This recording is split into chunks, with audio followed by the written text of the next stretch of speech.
everybody, and welcome once again to the Open Mic, Writers in Their Own Words, where every show I talk to writers about their work, the publishing industry, and how they do what they do. The show is available by the same name on both YouTube and via all of the major podcast platforms, except Stitcher, of course, because Stitcher's gone now. And you can subscribe to either the YouTube show, the podcast, or both, which would be a great idea. And that way you would be sure to never miss a thing. And that's important because I have folks regularly on the show, like my guest today, who is a very talented, very multifaceted writer whose new book, Lie by the Pool, comes out the day we are recording this show, which happens to be September 12th. We're going to talk about that book, as well as some of her previous novels and the movie that she wrote and directed that starred a few of the biggest names in Hollywood. Oh, yes, we will definitely do that. Please welcome the very talented, the very multifaceted Susan Walter. Susan, how are you doing this morning? I'm good. It's my pub day. Yes, happy publication day. It's always such an exciting day for an author. How are you holding up today? You know what's interesting is it's supposed to be a celebratory day, but I actually feel a little depressed. Really? Why is that? You know, I shouldn't say depressed, anxious. You know, when you're a writer, you spend years crafting your narrative exactly how you want it, down to the word. And you're in complete control, how it's going to end, how you get there, what the characters say. And then comes this magical day called pub day, publication day, where you release your creation out in the world and you have to give up all control, right? You don't know how people are going to respond to it, if they're going to buy it, if they're going to like it. You know, you want to please them when you're writing it. You want to give them what they want and make the details juicy and fun. But you can't, people are going to like what they like. And sometimes they're disappointed, and it hurts if you disappoint somebody, even one reader, it hurts. We met at VoucherCon in San Diego a few weeks ago, and there was a whole panel on bad reviews and how people, how writers deal with it. And I often ask writers about it. I didn't actually have that teed up for you, but while we're talking about it, before we get into the book, I can completely relate to that in some ways. As a reporter, which is, I've been a reporter for a very long time. You work, you make every call, et cetera, et cetera. But once it is out in the world, you just have to, be okay with that. And, half the people are going to hate you and call you an idiot and fake news and every other thing now. But I think it's really different with something really creative like this, because it's so personal, right? Like you said, this is your baby. You have been birthing this thing for a long, long time. And for anyone who doesn't know how long it takes to get a book from beginning to end, it can be years and years in some cases. So, yeah, well, is there anything I could do right here in the course of this conversation to ease your anxiety a little bit? Honestly, I'm just grateful to have the chance to talk to you and kind of be distracted from the noise, because that first day, the reviews start hitting and you hope they're good. But again, I think for me, it's about control. And, I feel like I'm kind of in free fall, which good to stay busy. Well, let me start out then by I want you to tell me all about the book. But before we do, I'm not very far into it, but I'm far enough to know you're a really, really good writer. I mean, it pulled me in right away. So, and I have to read so many things for this show. Plus, I'm just a voracious reader anyway.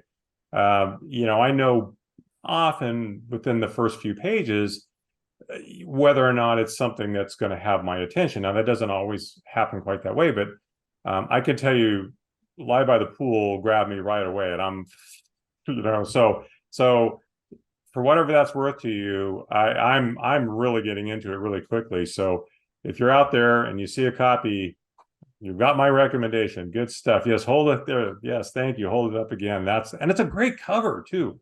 That's a great cover. Gorgeous? I can't take credit for that. They do a great job, my publisher. Oh, the colors are beautiful. Pull in the eye. Everything was really good. But so tell everybody about Lie by the Pool, because it's a really interesting concept that I really like. So Lie by the Pool takes place in Beverly Hills, California. It's about a woman who's fallen from grace. She's living in her car.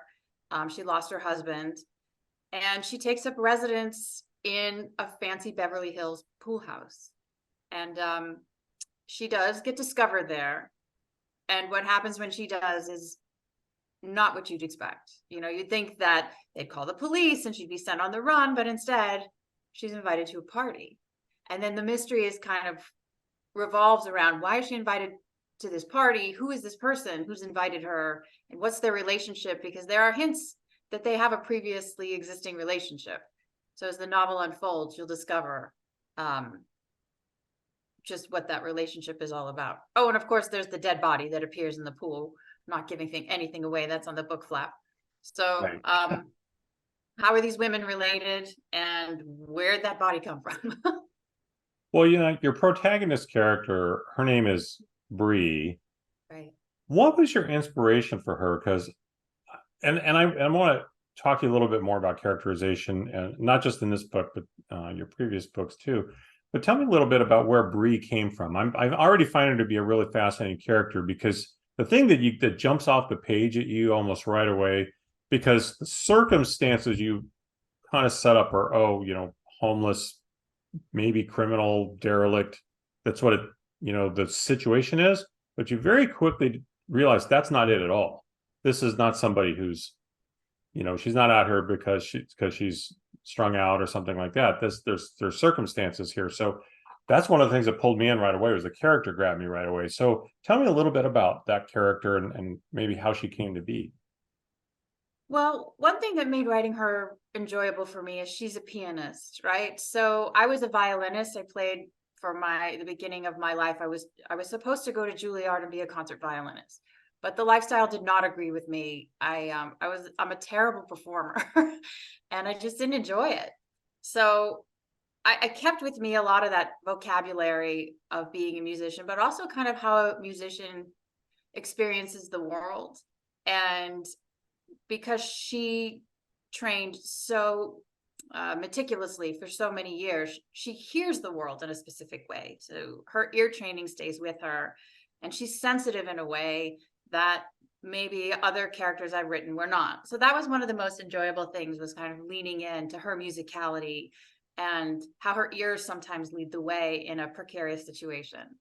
So in terms of making her homeless and destitute, my husband noticed that in pretty much all my books, all but one, and I'm on book 6 now, I like to kill the husband. Like, I like to see the woman who was at one point feeling safe and secure kind of thrust out in the world. In Disney, they kill the mother, right? So everybody's got an evil stepmother, or what happened to the mother? The mother died, and those are the younger characters. So when you have a 20-something character, they kill the mother. That's the Disney formula. But I've discovered I might have a formula too, and that's kill the husband, put them out on their own. But in this particular case, the husband disappeared under kind of mysterious circumstances, and there are hints that she's responsible. And so that's part of the mystery that I explore through her characterization. Well, you know, all of your novels, as you, I think you basically, that's what you're referring to. They feature female protagonists who are dealing with these very serious setbacks in life. The circumstances, as you know, dead bodies. You know, these are homelessness. These are serious circumstances. But there is a fair amount of humor in how you tell your stories, and I don't mean like it's a laugh riot, you know, knee slapping stuff. But that's another thing that caught me about Bree. I mean, there's I almost equate it to how cops and firemen and ECU doctors and nurses are. It's something of a dark sense of humor, or, you know, but it comes through in that regard. Tell me a little bit about that mindset in your writing. You know, is that something you very consciously do? Is that maybe just channeling your own view on the world? How did you come about using humor in your writing this way? I love that question because it is absolutely a deliberate choice. I feel like if you're going to make a character that is maybe not making the choices you would make, or has some moral ambiguity, in order to go on the ride with them, if you don't agree with them, they have to entertain you. If you don't like them, they have to make you laugh. And so it's definitely deliberate on my part. in my writing, my screenplay writing, and in all the books that I've written, is that when you create these characters, I mean, my goal as a writer, I'm an entertainer. I want to entertain you. So every layer that I can put on that, I'll try. So not every character is funny, but definitely I'm conscious about inserting a character in there who's zany and is going to make you laugh. So every one of my novels, you'll be like, oh yeah, that's the funny one. And again, often it's the funny one whose choices are a little bit questionable, but I got to get you to come on the ride, right? And so if you're not making the same choices that character would make, she better make you laugh. Right. And well, in this day and age in particular, there is always the dichotomy between, should books be more plot driven or more character driven? I definitely tend to be drawn more toward character driven things. I mean, the plot has to be good too, but I love having characters that do have a somewhat morbid sense of humor. Again, I should have included reporters in that group, of people I mentioned. But my brother was a cop. I've had relatives who did work in ECU. I've had friends who were firemen, and their sense of humor is so different from everybody else's, right? But it makes their life tolerable. And I think the more desperate our circumstances get in the real world, the more I think our humor gets morbid, because I don't think you have any choice. So when somebody's homeless and sleeping in their car and sneaking into pool houses or what have you, I mean, what else could you do but see the absurdity of life, right? Just surrounded by all this opulence, and here you are, trying to not fall off the fence as you're sneaking in, that kind of a thing. I thought that was a really nice touch. Thank you. Well, I love that you mentioned like cops or doctors. Think about those early iconic shows like Lethal Weapon, right? Beverly Hills Cop and ER from, I don't know, I'm dating myself now because I watched ER in the 90s, right? Where you're in a very serious situation of police and firefighters and doctors. But what makes those movies and shows so watchable is the humor element. I mean, Danny Glover and Mel Gibson had such great chemistry. That's why that became a franchise, because it made Yes. you laugh, you're entertained. And so it kind of doesn't matter. Like if you ask me, what was the plot of Beverly Hills Cop? I don't know. Or what was the plot of Lethal Weapon? I don't know. But I love that movie for the chemistry and the humor. So Right. I That love those that interactions. observation about putting the Absolutely. characters in a serious situation. Like nobody reads or watches a show to become depressed. You want to get a slice of somebody else's life, but you have to enjoy the ride. Absolutely. Well, I mentioned in the intro that you're also a screenwriter and a director. You wrote the 2017 film All I Wish, which starred Sharon Stone, Tony Goldwyn, and one of my all-time favorite actresses, Ellen Burstyn. And not only did you write it, you directed it. Which, if you know anything at all about Hollywood, folks, that is an astonishing accomplishment to be able to direct the movie that you wrote. That almost never happens. And especially if you don't already have a long list of directing credits, then maybe that's when it's a little more normal. But when you don't have a long list of lead director credits, to get to produce or direct your own screenplay is really a tough thing. So I sit here in admiration for how you did Thank that. you. Tell us a little bit about how this all came about. Well, I'd written the screenplay, I think in like 2008, and it had sold and gotten set up to be made as a very big movie. We had Gwyneth Paltrow attached at one point, and we're hunting for her love interest. And I wasn't attached to direct at that time, and I was fine with it. But then the studio fell apart as things happened in the early, 2010 to 2015. I don't know if you remember those days, but Hollywood was in free fall, and studios were merging and going out of business, and so we were a victim of one of those. And we lost the cast, and then the movie sold to somebody else, and we got another director, and then things happened. And I think that happened like 4 times. It was like a revolving door of directors. And in the process of bringing on all those different directors, I had to do rewrites of the script for each one, who, every director has to and needs to put their stamp on it and tell the story that they want to tell. But by the end, that 5th draft, after director number 5 left, made no sense to me. And so I went back in for myself and said, why did I write this movie in the first place? And rewrote it back to my heart, I guess. And then once I did that, having been through 5, 8 years of rewriting for other people, I'm like, this is not negotiable. I'm not rewriting for somebody else. The only way this movie gets made is if I make it.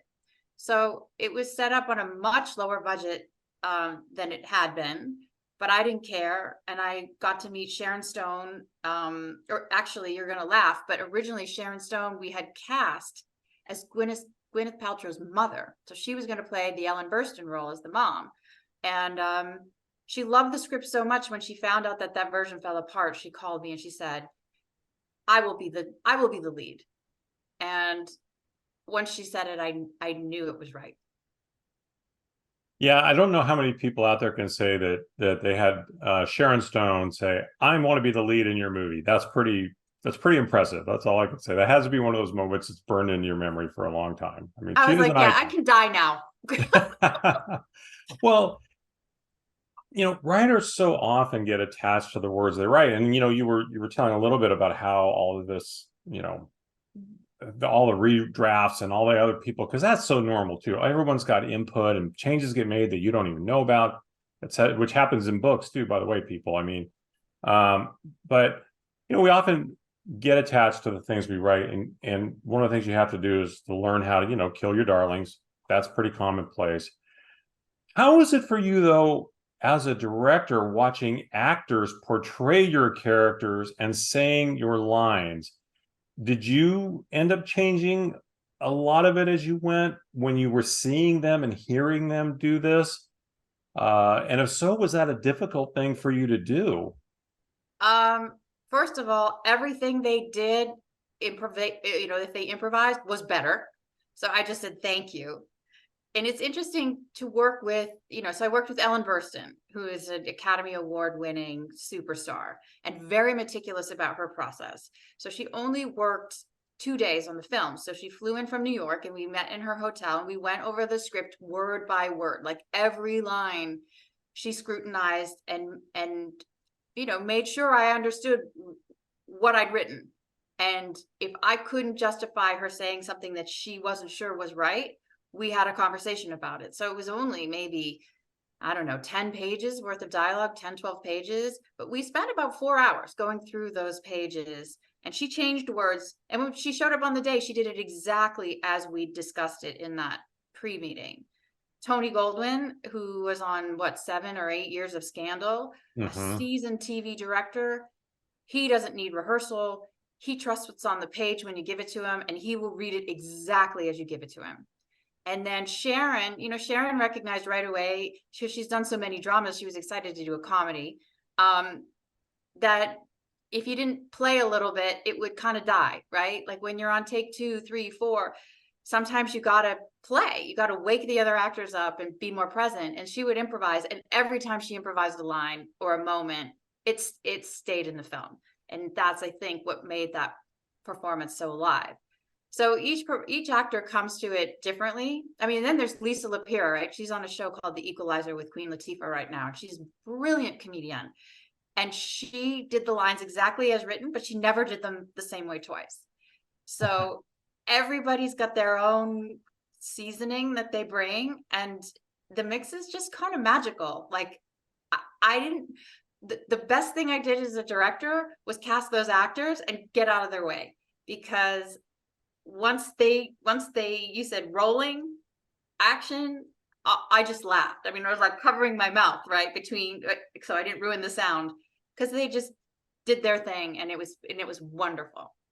Did watching that play out right in front of you later on have any impact on your novel writing? Do you visualize your characters or your dialogue any differently now? And I know you were in Hollywood before, and so you've been in Hollywood a long time. I should say that it isn't like, oh, hey, today I'm going to write a screenplay. I mean, you've been around this for a long time, but seeing it and being responsible for it and working with that talent, did that change anything of how you visualize your writing now for books? That's such a good question, and no one's ever asked me that.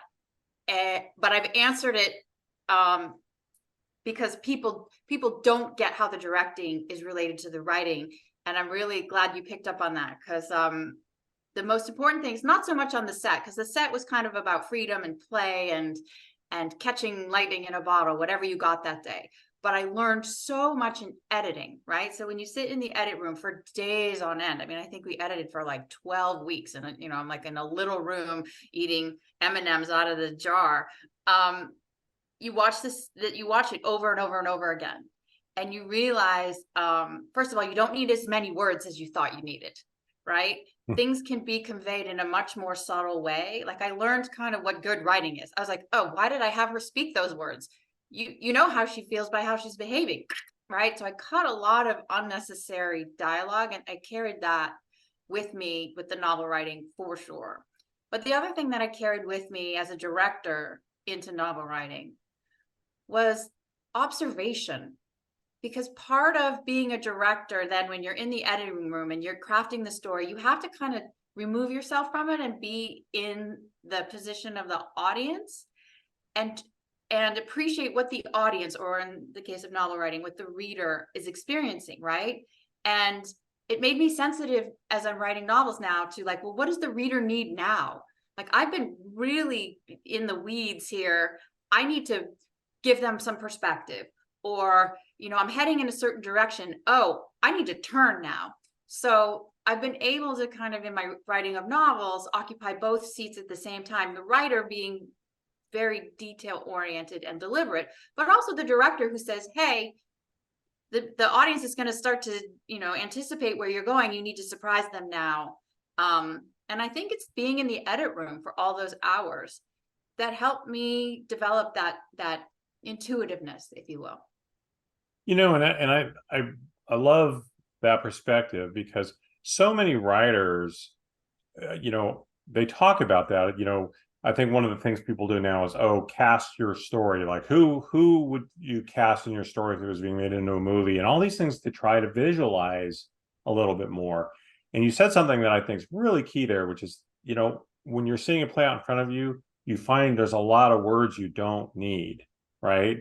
And I think that, again, I referenced it earlier, that I think is one of the hardest things for writers to do, is to know what to cut. We fall in love with sentences or whole graphs or whole stories, and sometimes it's really hard to be able to look ourselves in the eye and say, that doesn't work, that needs to go. But clearly, for you, I mean, it sounds like, you know, when you're seeing it, you're realizing, oh, right there, I can cut that. So it sounds like it made it a little easier for you to say, I don't need those words. Oh, absolutely. I mean, the rough cut of my movie, when you just assembled it, they just call it the assembly. It's not really an edit. Put all the scenes together to match what's on the page. I think it was 150 minutes, 150, which is, you know, two and almost 2.5 hours. And the movie, the end version of the movie was like 93 minutes. Yeah. So, I mean, I cut a solid third out. Just, again, like, the performance is there, the emotion is there. You can show it. You don't need to speak it. Right. And, you know, I know this is a show about writing, so, you know, I don't want to divert too far off into filmmaking, but I understand that you and I are both married to engineers, and they are not necessarily the most spontaneous or overtly romantic people around. And I've read that you based the relationship between Sharon Stone and Tony Goldwyn a little bit on your own marriage. And, you know, I know just a bit here. What was your husband's reaction to that movie? And does he, or I would say a version of him, appear in any of your books? Oh, wow. Well, first of all, he got to be played by Tony Goldwyn, so there were no complaints there. But yeah, I definitely, the dynamic between Sharon's character and Tony's character mirrored what exists in my marriage, insofar as I mean, even the way Tony, the actor, approached the script. Remember, I said like it was on the page. That's what he's gonna read. And he's gonna do it the best that he possibly can. There's not a conversation about it. He's given instructions. You follow the instructions. You know, like when the IKEA furniture comes, you look at the instructions. You build exactly the way it is, and he's very efficient about it, right? So Tony's character, like my engineer husband, very efficient about things, and Sharon's character is more like me, like, well, let's just do it the most fun way. Like I'm always saying to my husband, like, why is efficiency the goal? Right? Like what's the fastest route to get to that, destination we're driving to? I'm like, yeah, but if we went here, we could stop at that and look at the sun. Let's stop and, look at the poppy field, whatever. And so it's just kind of, there's inherent conflict in that, which is, great for any narrative. So yeah, there's definitely elements of my relationship that made its way into that film. And I forgot what your other question was. Well, just does it work as those same elements or versions of him? Do they work their way into your books too? Not so much anymore. I think I got it out of my system. Like I said, I'm on my 6th book, and that's a lot of characters now that I've made. But I do definitely base my characters on people. And there are some characters that are almost exactly people that I know. And what's super interesting is they don't recognize themselves. All right. So you talk about how self-aware are we? Like I can poke gentle fun at somebody for a habit that they have in one of my books and one of my characters, and they'll read the book and they won't say anything. I'm like, what'd you think of, character X? Like, oh yeah, she was interesting. And I'm like, okay, I'm not going to tell her that, like, well, that's you. Well, from now on, when I read one of your books, if there is a roguishly handsome reporter type with a great head of hair, I'm just going to presume it's me. That's going to be my process from this day forward. So I know we talked earlier that you were at one time an aspiring concert violinist, and you changed course because you didn't like to perform. Yeah. But then you went off to some middling school. I think maybe people have heard of it, something called Harvard, and got a degree in government. I'm a political reporter, so I'm thinking, wow, that's really something. And now, of course, now you're a successful novelist. So your books have a lot of twists and turns in them. How much do you sometimes look back on having a character go from aspiring concert violinist, to movie director, etc., and connect all the dots on your characters? Do you go back and think, of course I can make a radical change in this person because I lived it? I think, well, you know better than anybody as a reporter, like truth is stranger than fiction. And I think my life would disorient a reader. I think you can have people make a surprising change, but maybe just one.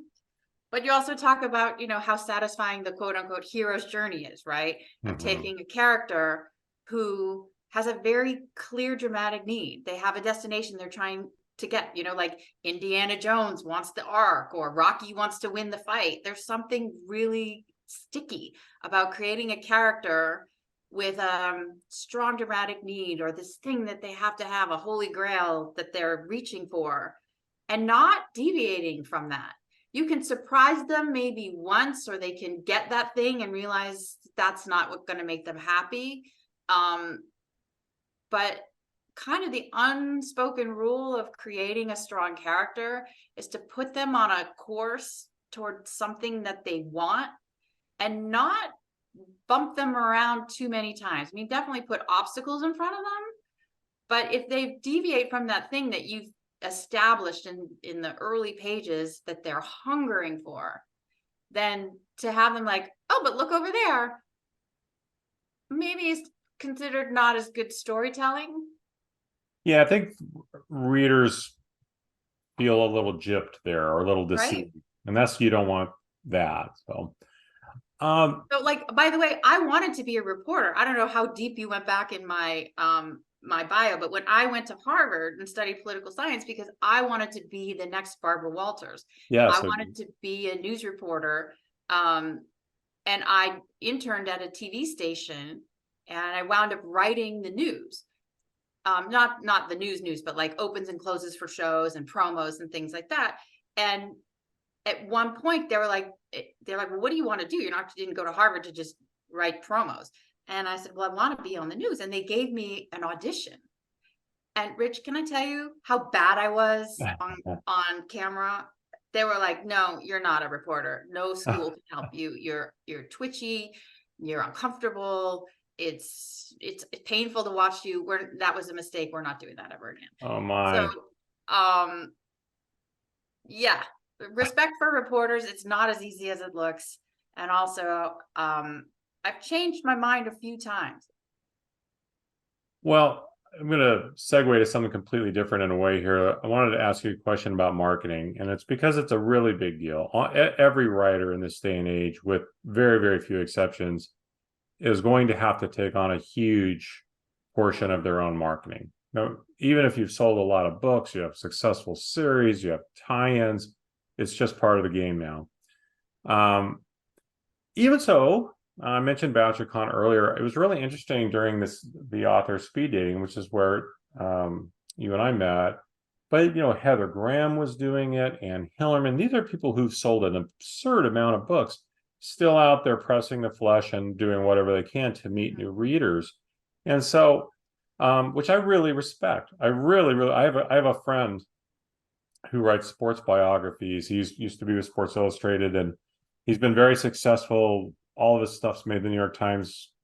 Well, most of them. One of them has been made into an HBO series. This HBO series, Winning Time, and he still goes out and does things like leaving a book under a seat at Dodger Stadium, or I mean, he'll go to talk to anybody's book club, and just does all kinds of. He's never not marketing himself and his books, even though he's, by outward appearance, well up above that. What's your approach, your own personal approach to marketing? Is it based around social media? Do you work with a publicist? Is it mostly, face-to-face stuff? I mean, what is it that you try to do to make sure that you get the maximum amount of notice out there for your books? Well, that's a really tough one because I'll confess I struggle with it. There's I read a term in a sort of, not a self-help, but sort of a spiritual book called toxic gratitude. Have you heard this? This is a new trending term, Oh, I toxic have not. gratitude, where people go out on their social media and are just thanking everybody and like putting all of this, like, thank you so much, you made me what I am, and but not really connecting with it in a genuine way, or it's almost like overdoing it to the point where it feels insincere, right? Like at a certain point, it's exhausting. It's exhausting to hear somebody just constantly in gratitude, and yet it's a deliberate choice to stay connected. I'm genuinely grateful for anybody who picks up my book and reads it. I know how many books are out there. Like, it's so noisy. There's so many books. And I send out, I think I get about 72 copies. So some of them are advanced reader copies. They're not proofread. And then I get a big box of books a month or two before publication. And I package them up and I send them out. And a friend of mine who's not in the business looked at me and was like, how much does it cost? Oh, and I send with a gift. Like, how much does it cost for you to send out those books? I'm like, about $11 a book. Wow. And even though I get the books for free, like everything else folds into that. And they're like, wow, you have to pay people to read your book. And my response is, do you see, like, anybody who has any social media reach now, these bookstagrammers with 10,000, 20,000 followers, how many books they get? They don't have to buy books. I mean, that's where we are, right? Whether you like it or you don't like it. And if they pick my book to put forward on a given day, people are going to see it. And yeah, you have to pay for that. And I'm grateful when they pick mine. So when I say to them, you know, when I give a book to somebody, I'm thanking them because really you have so many books to choose from. Thank you for choosing mine. And I have a perspective on that that is you know, it's humbling because it's noisy. And how do you break through the noise? I feel like it's getting noisier and noisier. It And is. so it's a good question. I definitely struggle with it. I don't do a lot of personal events. Not because I don't want to, just because I have, you know, a kid at home in high school, and my husband and I also own a small business, and there's just a lot of demands on my time in this period. But I do try to connect through social media. I do send out the books, and I mean, I say a lot of thank you, but before I say thank you, like I genuinely, honestly appreciate when you choose to talk to me, Rich. There's 5,000 other writers you could be talking to today. So when I say thank you, I mean, I really mean it. Well, and I think sincerity is what comes through. And I've talked with writers about this who use a lot of social media. And I remember asking a writer one time, um, right when Twitter was sold, and there was a lot of concern about what it was going to turn into, which clearly had, was valid concern. But I said, why bother then? If it's this toxic, why are you on this platform? Why don't, there's other ways to go about marketing your book. And, his response was, well, yeah, but, I have these many followers and this, that, and the other thing. And I said, well, okay, every one of your posts I see is buy my book, buy my book, buy my book. Hey, got this book. Hey, but, and I think, and I asked him, how many books do you actually sell here? And he didn't answer me, which tells me all I need to know, right? And I really just have a theory, and I've told this story. In fact, at the panel I was on at BoucherCon, I told the audience this: if the only thing you use X/Twitter or Facebook or any of these things for is to say buy my book, stop doing that. And the reason I do my show, the reason that I try, we talk about your book, of course, but the reason we try to talk about, or I try to have us talk about other things, is I hope that people can connect with you as a writer, and not by your book, but by you as an author, and really become interested in reading all of your books and seeing something about Susan Walter or whoever is on my show, and they become more of a dedicated reader and follower of that person as well. To me, that's far more valuable than, all of these promo things, right? People want connection, especially over the last 3.5 years when we've all been in this disaster of a pandemic. That's my theory. I could be completely wrong, but it's the reason I do the show the way I do. I do want to talk about your new book, but I don't want to get down in the, get buried in things that make it sound like it's just about promotion. I think it's more about, hey, cool writer, cool, good writer, cool person. Let's talk about this. So I think the sincerity is what works for me. I'm going to theorize that it works for most people. But on the flip side, if somebody reviews my book and it's so well written and they really connect with what I was trying to say, then I go in and I read their other reviews, and I'll take their reviews and I'll thank them, and we'll start a dialogue. I have some friends that I've made friends, virtual friends. I've never met them. They live in all parts of the country, some in the UK, who I have conversations with about books, about other things. Some of them I get to know their children a little bit online, and it goes both ways. Like, you want to have a relationship with an author, but also if you're interested in things that are interesting to me, and your life is full and you live in gratitude, I want to have a relationship with you. Mm-hmm. And it's really been a fantastic give and take. Well, let me again, I'm going to do one more hard segue here, because I only have 2 more questions, and my last one's always my hopefully fun closing question. Do you ever have those moments now, after doing it all this time? You've been around a very long time. I cannot imagine much intimidates you after being in Hollywood for a long time. But do you ever have any of those moments where you look at a blank screen and you think, oh shit, now what? Do those still happen to you? Honestly, no, that's my favorite part. That's my favorite part because I just get to play. I'm not judging myself. I'm just exploring, creating. It's the most pure fun joy. It's like imagine a an untracked field of fresh snow. Like that's what it feels like to me. And I can make anything. It's when I like got my shovel out and I started like building a path, and then I'm in the middle and I have to decide how am I going to get out of here. That's when it starts to get difficult. When I have invested so many hours into the path that I've carved, but the beginning is like a field of diamonds and I just have fun. Awesome. That's a good mindset to take into it because so many people are intimidated by a blank page, and it's the getting started is the hardest part. So, you know, there's another writer who's been on the show a few times, but her name's Alexandra Sokolov, and she's very, very good screenwriter, author. But she always says, man, a blank page should never intimidate any writer because it's your chance to create whatever world you want.